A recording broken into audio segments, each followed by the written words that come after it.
when my cousin wants to put my verse in his song.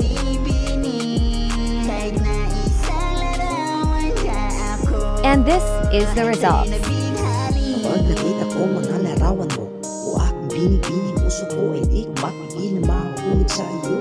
Bakit ba ganito ang nararamdaman kapag nakita ko larawan mo? Pati ang isip ko ay di ko mapigilan kakaisip sa iyo at parang gusto kitang makuha at makasama kahit na sandali lang. Sabay tayong kakain sa labas at manood ng sine. Pagkatapos bibilang kitang nagmamahaling bulaklak o binibini, ako ay sobrang nabibighani. Di ko alam kung ano ang aking gagawin kapag nakita na kita, para akong nababaliw.